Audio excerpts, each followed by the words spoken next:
Vamos a buscar en el libro de Levítico, capítulo 21,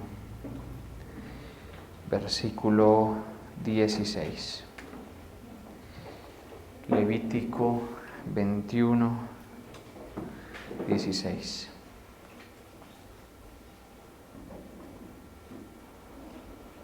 Dice la palabra: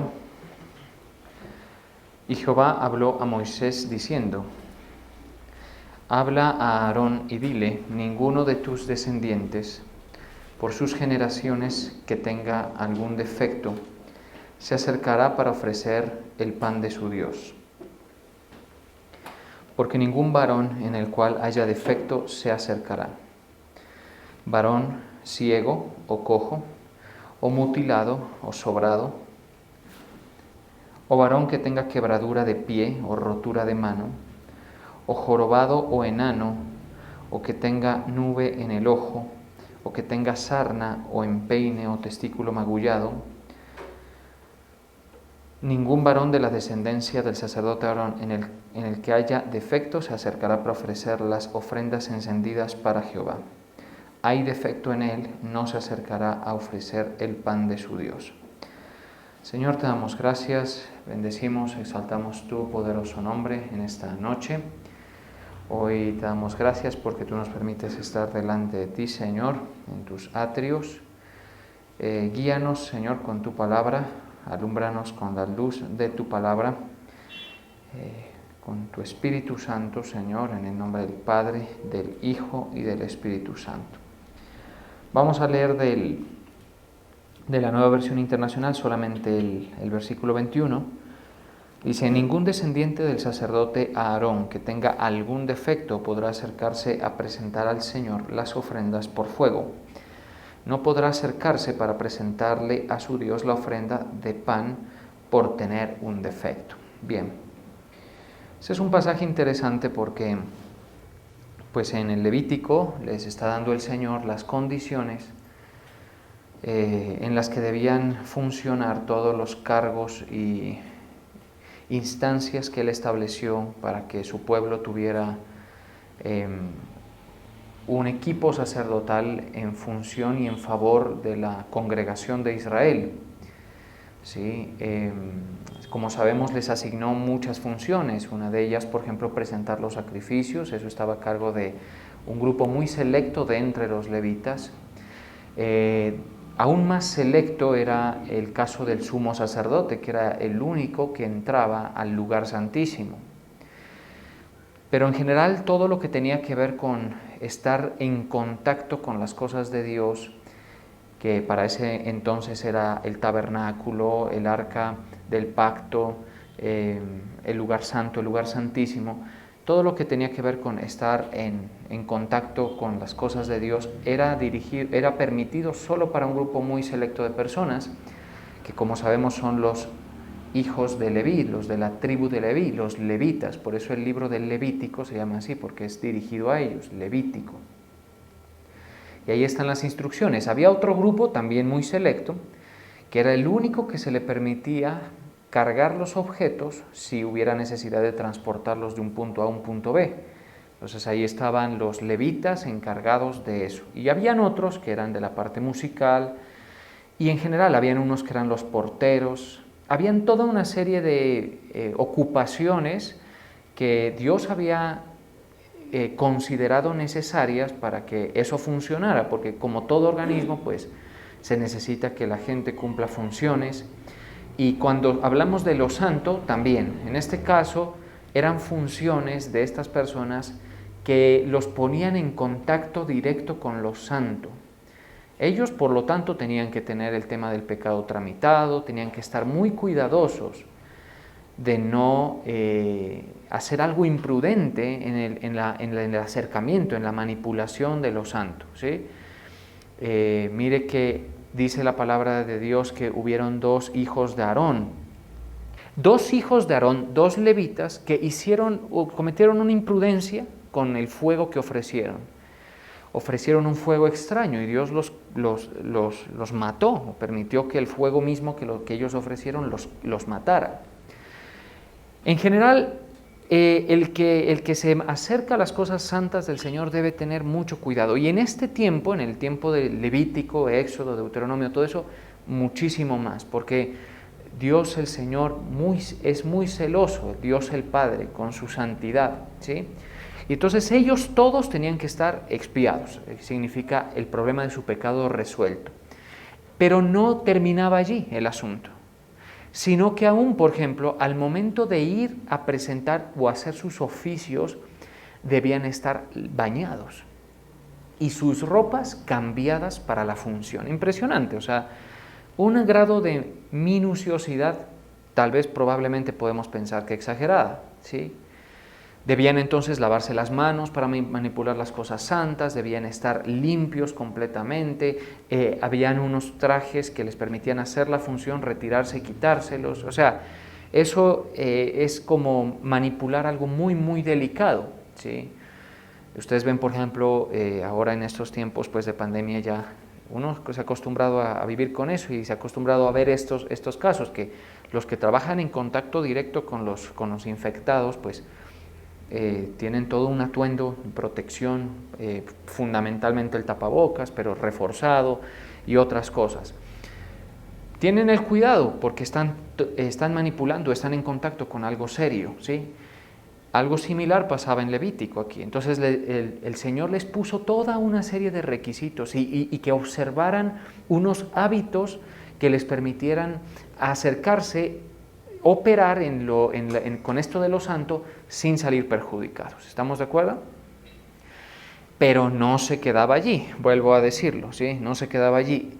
Ahora, en Levítico, que es lo que estamos leyendo aquí, Levítico 21, 16 en adelante, Dios el Señor les dice, además de todo eso, ninguno de la casa de Leví, de tus descendientes, de Aarón, que tenga algún defecto se acercará a ofrecer el pan de su Dios. Entonces, mire usted que ahora ya, si hubiera alguno de los descendientes de Aarón, de los levitas, que tuviera algún defecto, y aquí menciona algunos, ¿sí?, no podía manipular lo santo. Y es ahí donde uno dice, bueno, esto ya está como de otro nivel, digamos, estas exigencias de Dios.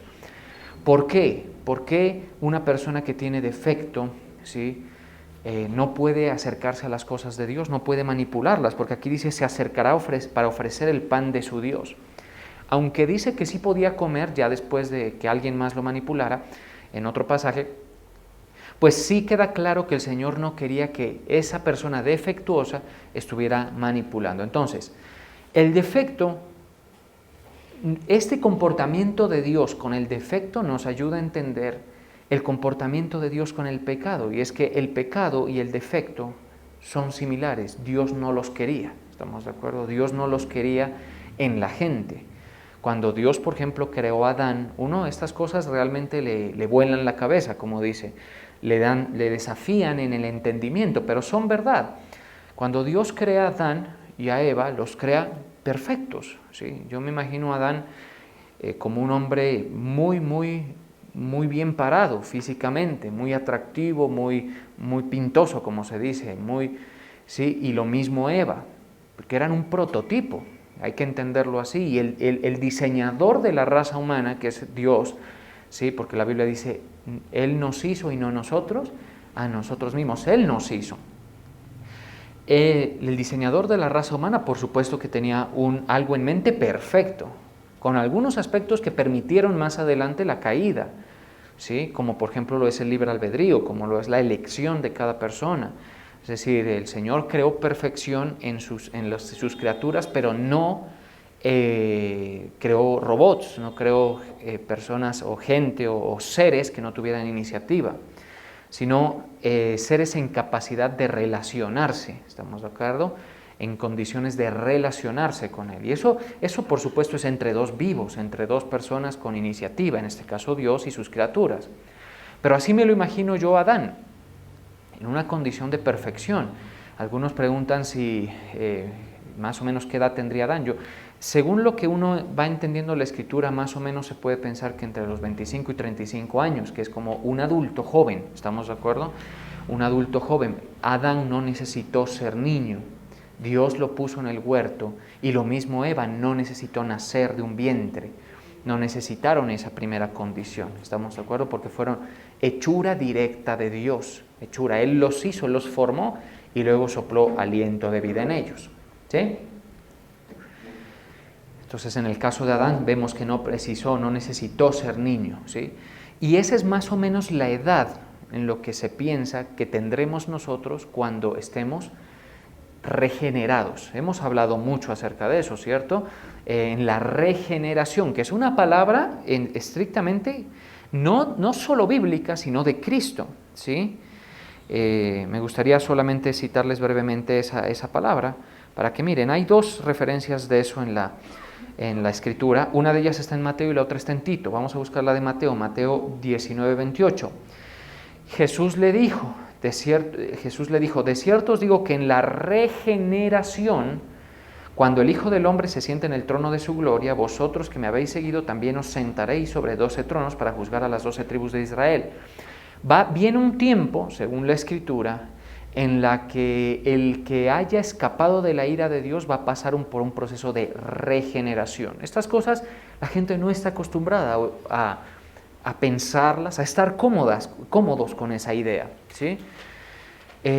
Porque son cosas, insisto, que la Biblia nos habla, que exigen, demandan. Pues en la regeneración se supone que como vamos a vivir eternamente, más o menos vamos a tener esa edad, entre 25 y 35 años, ¿sí? Y vamos a estar sin ningún defecto y sin ninguna dolencia, y más o menos en esa edad, según lo que uno encuentra las referencias bíblicas y también pues lo que uno puede ir extrayendo de la palabra, ¿no? Pero bueno, eso no es tan importante. Lo importante es que veamos el comportamiento del Señor en sus restricciones, en cómo restringe y ordena a la gente que estaba encargada de manejar lo santo que tuvieran mucho cuidado de operar con eso, y a los defectuosos no los dejaba operar. Mire, eso nos habla de que para Dios el defecto suyo y mío, y por supuesto de los levitas que aquí están mencionando, el defecto suyo y mío no es agradable. Mire qué cosa, ¿sí? No es agradable. ¿Qué no es agradable? Veamos esto. Un ciego, por ejemplo. Un cojo, un mutilado, no es agradable. Y uno dice, pero Dios no consideró que esas cosas podían pasar. Todo es difícil para que nosotros lo entendamos. Yo no pretendo traer como que si yo lo hubiera entendido del todo. Lo que trato de decirles es que al parecer el defecto es resultado de la corrupción a la que fue sometido el hombre y la creación. Porque note usted algo interesante, y es que tanto en el hombre como en las bestias, en general en la creación hay defecto. Y eso es algo que se puede soportar con la Biblia. En Romanos 8:20 habla de eso. ¿Habla de qué cosa? De la corrupción. Entonces, el defecto, ¿a qué obedece? Tú cuando observas tus propios defectos, que ojalá sean los únicos en los que repares bastante, ¿sí? Porque a veces somos demasiado imprudentes y reparamos en los defectos de los otros, y eso llega a niveles absurdos y bien peligrosos. Por eso está el bullying y todo eso, ¿sí? Pero el caso es que cuando nosotros reparamos en los defectos, ¿cómo lo debemos entender ya con la mente iluminada por la palabra? Así, mire, que el defecto físico es un resultado de que Dios sujetó a vanidad y a corrupción la creación por el pecado que cometieron. ¿Estamos de acuerdo? Esa es la forma de entender el defecto. Porque la creación, dice Romanos 8:20, fue sujetada a vanidad no por su propia voluntad. En este caso está hablando solo de la creación, pero esta fue sujetada a vanidad por la mayordomía del hombre, por desobediencia del hombre, sino por causa del que la sujetó en esperanza. Ahora está sujeta en esperanza, ¿sí? Porque también la creación, mire esto, el mismo que la sujetó a vanidad, la sujetó a esperanza luego, pero es por reaccionar al comportamiento del hombre, ¿estamos de acuerdo? Por el pecado del hombre. La sujetó a esperanza, porque también la creación misma será libertada, presta atención a esto, de la esclavitud de corrupción a la libertad gloriosa, imaginemos esto, sin defecto, de los hijos de Dios. Mire qué interesante situación es. Entonces, en este momento, la creación está bajo los efectos de en que algún momento fue sujetada a vanidad y a corrupción. Está bajo la esclavitud de la corrupción. Entonces ahí está el hecho del envejecimiento, los defectos que se tienen, y eso nos debe hacer pensar a nosotros, si Dios aborrece el defecto del cual el hombre, por mucho que por lo general no tiene la culpa de eso, ¿en qué sentido? Es decir, que nosotros nacemos defectuosos y nadie escogió, ¿cierto? Nacemos con defectos físicos que a veces están dentro de nosotros, son tipo enfermedades, porque mire, con lo de los ojos nos da la razón completamente esto. ¿Qué son esos problemas de miopía, astigmatismo, hipermetropía que tenemos todos en cierta medida? ¿Sí? Esos problemas usted los analiza bajo esas máquinas de los oftalmólogos y esos no son sino defectos. En algún momento yo hace ya casi que unos 9 años me hice la operación refractiva. Hace tiempo yo usaba gafas y el doctor muy conversador me comentó, me dijo, eso es un tema de relieve, me dijo, de la córnea, así me dijo. O sea, tu problema de que desenfocas los objetos, de que lejos no ves bien, en mi caso me decía, es un tema de que tu córnea tiene un defecto, en lugar de ser completamente ordenadita, tiene un defecto. Y es un defecto de forma.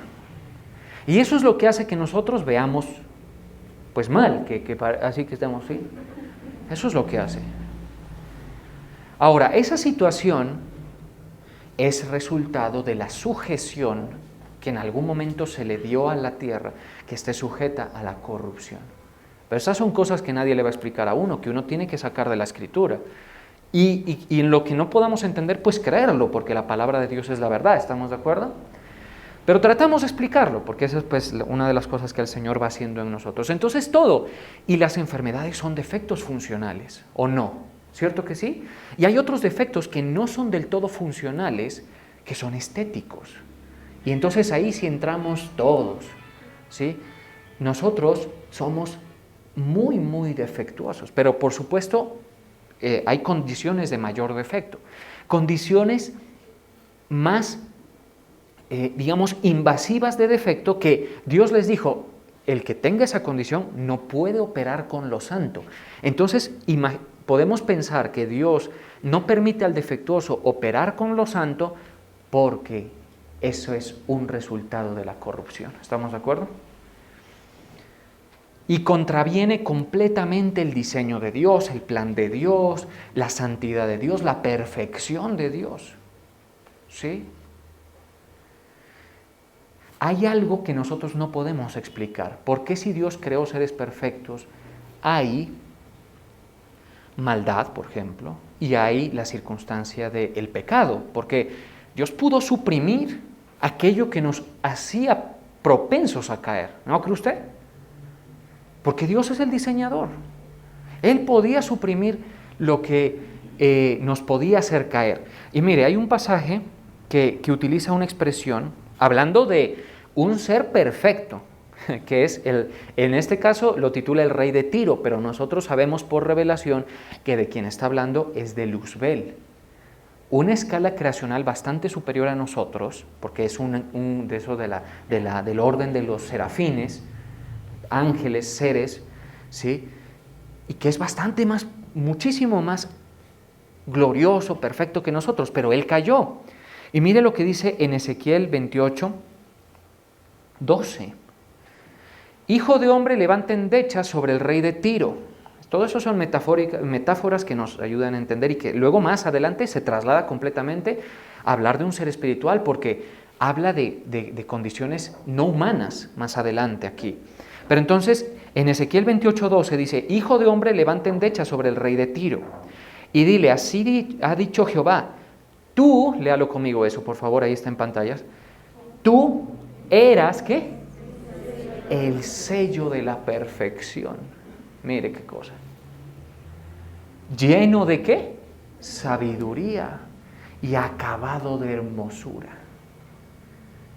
En el Edén, ahí ya no está hablando de un ser humano, ¿cierto? Porque dice en Edén. Ese es uno de los 3 paraísos que estuvimos viendo hace tiempo. En Edén, en el huerto de Dios estuviste, de toda piedra preciosa era tu vestidura, de cornerina, topacio, jaspe, crisólito, berilo, ónice de zafiro, carbunclo, esmeralda y oro. Mire qué cosa, hermano. Y nosotros con estos chiros, ¿sí? Los primores de tus tamboriles y flautas estuvieron preparados para ti en el día de tu creación. Eso significa ingenio, preparación, diseño, ¿sí?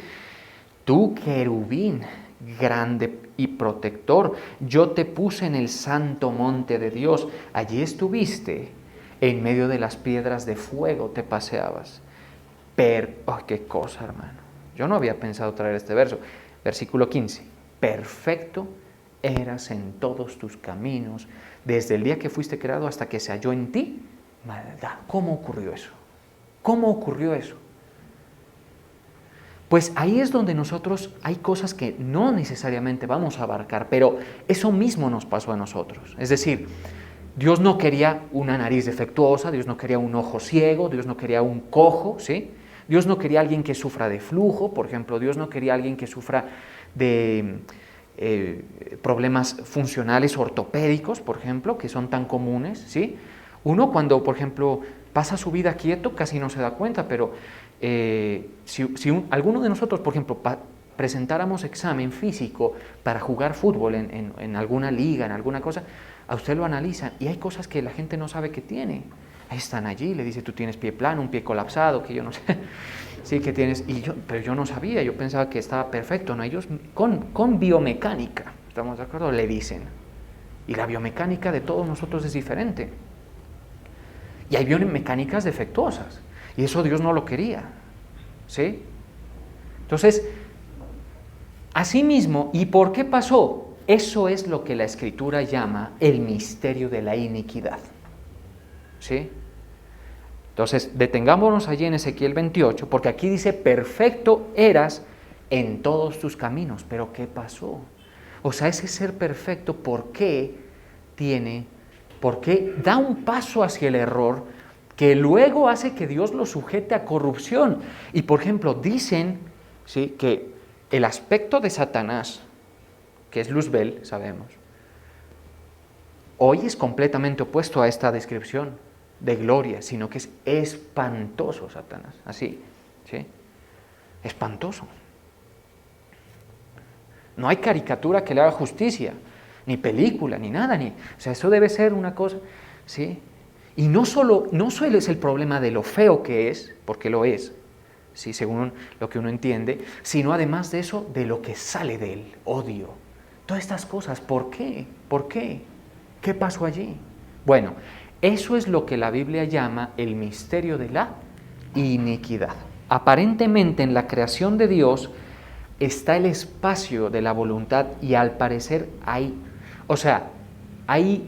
espíritus y fuerzas contra Dios, entre ellas Satanás, pero también por un origen de un aspecto ahí de maldad, ¿sí? Y es importante que nosotros lo dejemos con ese calificativo de misterio, porque nosotros, la gente, hay grupos de ateístas cuyo argumento más fuerte es porque hay maldad, si Dios es bueno.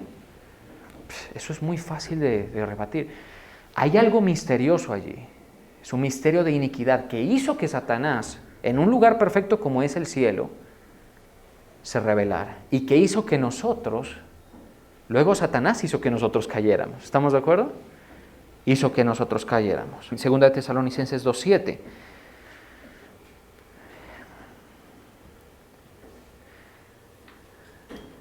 Porque ya está en acción el misterio de la iniquidad, solo que hay a quien al presente lo detiene, hasta que él a su vez se ha quitado de en medio. Todas estas son cosas espirituales. Pero bueno, el caso es que eso misterioso de la iniquidad, ¿sí?, que pone en marcha propósitos oscuros en la tierra y en el mundo espiritual, encabezados por Satanás, por ejemplo, estas entidades como la bestia que sube del mar, la bestia que sube de la tierra, del abismo, Estas cosas, por ejemplo, hay un rey que tiene unos demonios que fueron puestos en el pozo del abismo. Ese es Apolión, el nombre, creo que sí, su nombre es Apolión. Tienen por rey, o sea, yo lo que trato es decir, de abrirnos un poco el espectro, Apocalipsis 9:7. Síganlo ahí con sus ojitos. El aspecto de las langostas era semejante a caballos preparados para la guerra. En las cabezas tenían como coronas de oro, sus caras eran como caras humanas, tenían cabello como de mujer. Alguien se puso a hacer un dibujo de eso y es una cosa bastante fea el resultado, porque cogen las descripciones y va quedando, ¿sí? Y sus dientes eran como de leones. Imagínense lo espantoso de esas criaturas. Tenían corazas como corazas de hierro. El ruido de sus alas era como estruendo de muchos carros, de caballos corriendo a la batalla. De esos van a ser liberados en la gran tribulación. A ver si usted a ver si sigue de incrédulo para que se quede y nos cuente a ver cómo le va. ¿Sí? No, métase con el Señor bien para que usted se lo lleve. Sea una virgen con aceite, ¿estamos de acuerdo? No de esas tibias que andan ahí complaciendo a la carne, distraídas, con el Espíritu Santo, porque si no se queda, hermano. Y nadie va a ver estos seres así físicamente, pero estos seres van a diezmar fuertemente la población de la tierra y lo van a atormentar. ¿Sí? Estos seres tenían colas como de escorpiones y también aguijones. ¿Qué cosa?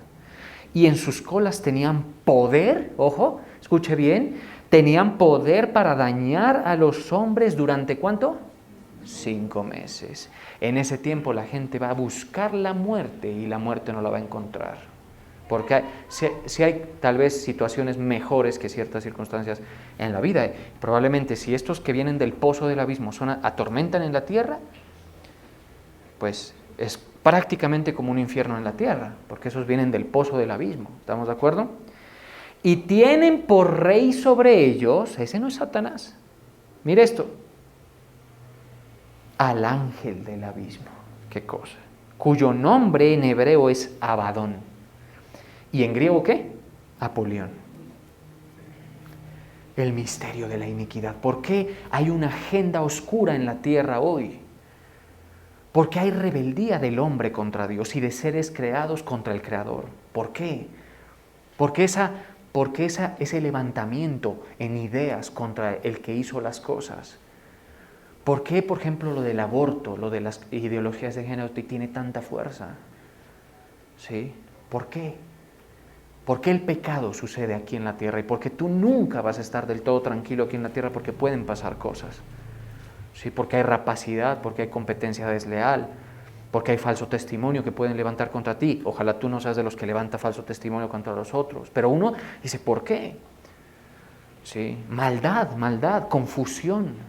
Ahora, de todo este sistema del misterio de la iniquidad, nosotros somos los que más llevamos, porque nosotros somos de ojos cerrados para ver todas esas cosas espirituales que hay forcejeando para sacar adelante una agenda de iniquidad contra el Creador. Somos los más ciegos. ¿Estamos de acuerdo? No es sino hasta que la luz de la palabra nos alumbra, y eso sí nos dejamos, que comenzamos a entender que hay espíritus, que hay huestes, que hay principados, que hay potestades, todos en una franca rebeldía y desafío contra el Creador. Y eso lo va a traer el Señor a juicio, por supuesto, y todos los que se alíen con eso. ¿Por qué la enemistad contra el pueblo de Dios, por ejemplo? ¿Por qué esas ideas de hoy de reivindicar al rebelde? ¿Por qué esas ideas de hoy de diluir las líneas que tiene la familia en el diseño de Dios? ¿No le parece interesante a usted eso? Pues eso es el misterio de la iniquidad. Y eso es todo un sistema. Ya le estoy diciendo que, por ejemplo, Satanás va por un lado. Ahora, no significa, por supuesto, que estén desligados, pero aquí están hablando de otro ser que tiene, por lo que creo, aquí creo que 200 millones de unidades de estos seres bajo sus órdenes. Ese es el Abadón. que está en el pozo del abismo ahorita. Mire, la vida es lo que es, medio aceptable acá en la tierra, porque vivimos primero después de Cristo. Eso es una diferencia enorme. ¿Sí? La gracia en la época favorable del Señor. ¿Estamos de acuerdo? Por eso. ¿Sí? Pero no es sino que la bestia y el Abadón y todo esto salgan y esto se vuelve terrible, insufrible, digámoslo así. Y es todo un sistema en contra de Dios. Entonces no es que solamente sea el defecto es lo que va quedando. La muerte es un defecto. ¿Sí? La gente se ha acostumbrado a vivir con eso, nos hemos acostumbrado a vivir con eso, pero la muerte es lo más, cuando usted lo analiza a la luz de la palabra, es lo más desesperanzador que existe. La muerte le quita sentido a todo, ¿sí? A todo, a tus afanes, a tus expectativas, a todo. Así es la muerte. Por eso hay genios que han muerto, igual que muere una persona que nunca se le ocurrió una idea buena en su vida. Y ambos están sujetos a corrupción. Eso es un defecto. ¿Me estoy dando a entender? Es un defecto de la creación. Por eso, por el misterio de la iniquidad que está operando. O sea, y uno con el Señor tiene que entender que Él no va a tolerar, ojo, y aquí sí nos ponemos más exigentes. Primero el pecado. Nadie que siquiera se asome al territorio donde está Dios puede asomarse con pecado. Nadie. ¿Sabe por qué los hebreos le dijeron a Moisés, mira, habla tú con él? Nosotros no queremos, porque vieron el fuego abrasador en el monte y no vieron imagen alguna. ¡Qué miedo! Y una voz haciéndose sentir, hermana. Qué cosa intimidante, tan intimidante que le dijo, no sea que muramos. Y eso está escrito ahí. ¿Sí? Porque ellos, ¿sabe qué les dijo Dios? Si un animal me pone el pie sobre el monte, se muere. Mientras yo baje. Ya una vez que yo suba, ya es otra cosa, ¿sí? Pero cuando había la reunión divina humana entre Moisés, el pueblo y Dios, ¿sí? Ahí no podía acercarse nadie. Claro, el pecado. ¿Y usted y yo qué? El pecado y además los defectos. ¿Sí? Que todos tenemos, por supuesto. Pues esa es la gloriosa obra de nuestro amado Señor Jesucristo. Dice, este es el Cordero de Dios que quita, ¿el qué? El pecado del mundo. Pero tú estás tratando con algo muy santo, por eso sé muy prudente. Incluso para relacionarte con la preciosa sangre de Cristo. Porque el que tenga la sangre de Cristo por inmunda, imagínese el juicio que trae sobre su cabeza. ¿Sí? Y esa es una expresión completamente bíblica. Vamos a leer en Hebreos 10, 28. El que viola la ley de Moisés por el testimonio de 2 o 3 testigos muere irremisiblemente. Mire, por ejemplo, estaba en estos días leyendo en Deuteronomio, ¿qué le pasaba a un hijo rebelde?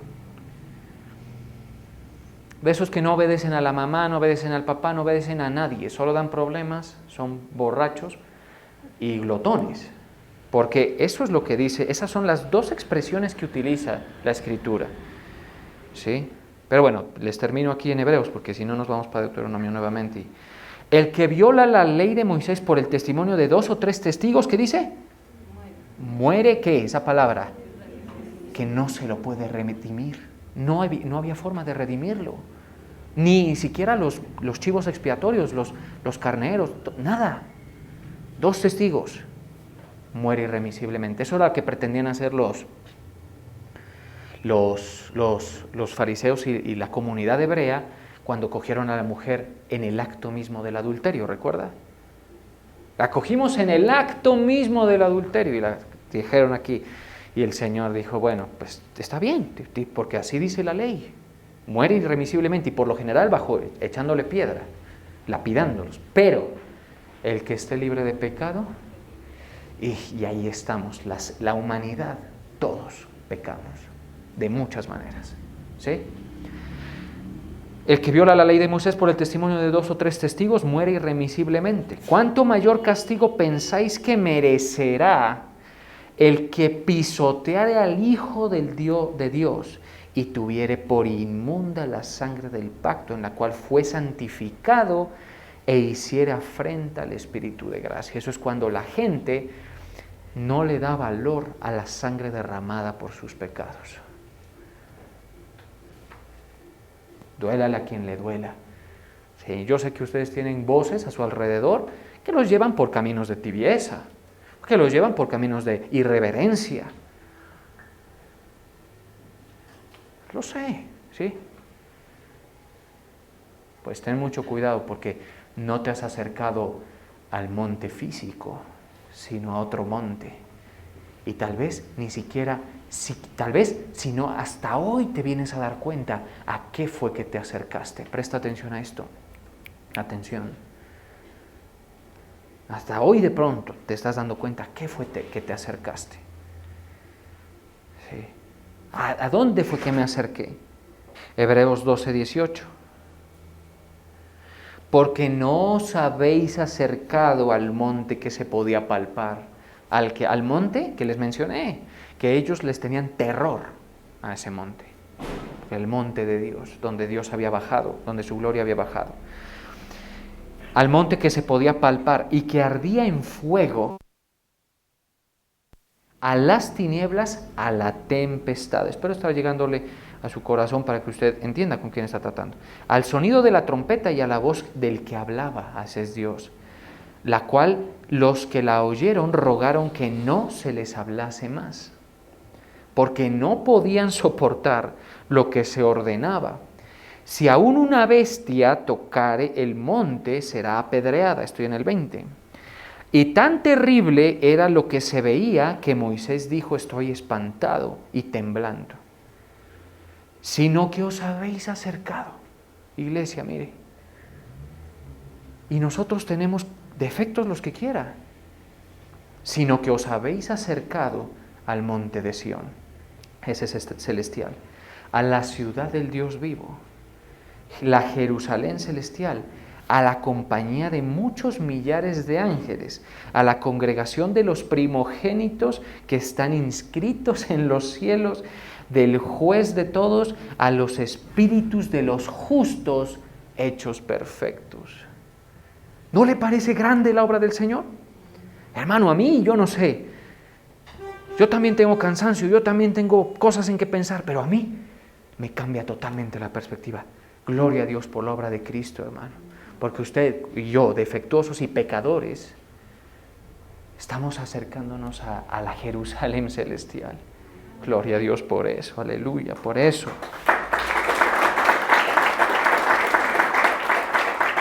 Ahora, ¿qué nos corresponde a nosotros? Ser cuidadosos, porque si bien estamos cubiertos con la sangre del Cordero de Dios que quita el pecado del mundo, y tú no tienes que temer porque te puedes acercar confiadamente al trono de la gracia, pues ubícate con quién estamos. ¿Estamos de acuerdo? Que al cojo no dejaba acercarse, al de la mano, así como dice, no lo dejaba acercarse. Ese es el resultado, el defecto es el resultado de la corrupción. Ahí estamos todos, ¿sí? De vez en cuando sale por ahí, claro que se ven, ¿no? Algunas personas, pero son escasísimas. ¿Quiénes son la mayoría, los bonitos o los feos? Con honestidad. La mayoría son los feos, somos. Sí. Por ahí sale alguien pronto de este tipo de perfil de actores, celebridades que tienen una pinta diferente, pero son uno que otro, ¿sí? Pero la verdad, mi hermano, es que todos, aún ellos, tienen defectos que Dios ya hace que les voltea el rostro. Y eso sin mencionar el pecado, las mentiras, las ofensas, los adulterios de corazón, la rapacidad, los falsos testimonios, los pensamientos, todo eso que tenemos, todo. O sea, el Señor mira esto como una, perdónenme la expresión y ojalá me la tome de la mejor manera, una cloaca. Y en su infinita misericordia Él dijo, pero los amo porque yo los hice a ellos. Y les voy a dar una alternativa para que escapen de la ira y sean regenerados. Y pasa esto, mira, aquí dice, a los espíritus de los justos hechos perfectos. A Jesús, el mediador de un nuevo pacto, y la sangre rociada que habla mejor que la de Abel. Entonces tú tienes una sangre sobre ti, si has creído en el Evangelio, si has creído la palabra de verdad, que te permite acercarte al Señor. ¿Sí? Tranquilísimo. Hasta con la narizota vas allá. ¿Sí? O con las orejotas. ¿Sí? O cualquier cosa que tenemos, todo. Y no estoy pensando en nadie, ¿sí? Pero lo cierto es que así le llegamos al Señor, por la sangre rociada sobre nuestra cabeza, nuestro pecado. ¿Y sabes qué hay para ti? Favor de Dios, bendición. Por eso el apóstol decía esta mañana, decía, bienaventurado aquel cuya transgresión ha sido perdonada y cubierto su pecado. Porque el paso siguiente a eso, que ya te ocurrió a ti porque has creído en el Evangelio, el paso siguiente a eso es el favor de Dios. ¿Sí? El favor, la protección, que el Señor mira una sangre que habla mejor que la de Abel. Tú estás, por decirlo de alguna manera, recomendado con el Señor. Bien, terminemos. Yo creo que les iba a citar este de Deuteronomio acerca del hijo rebelde. Deuteronomio 21:18. Si alguno tuviere, note usted, hijo contumaz y rebelde, que no obedeciera a la voz de su padre ni a la voz de su madre, habiéndole castigado no les obedece. Mire lo que hacían estos hebreos, pero por la exigencia moral de Dios. No era que eso era capricho de ellos, no. Por la exigencia moral. Habiéndole castigado no les obedeciere, entonces lo tomarán su padre y su madre y lo sacarán ante los ancianos de su ciudad y a la puerta del lugar donde viva, y dirán a los ancianos de la ciudad, este nuestro hijo es contumaz y rebelde, no obedece a nuestra voz y es glotón y ¿qué? Y borracho. Entonces todos los hombres de su ciudad lo apedrearán y morirá, y así quitarás el mal de en medio de ti, y todo Israel lo oirá y temerá. Les dejo eso para que lo reflexionen. Vamos a orar.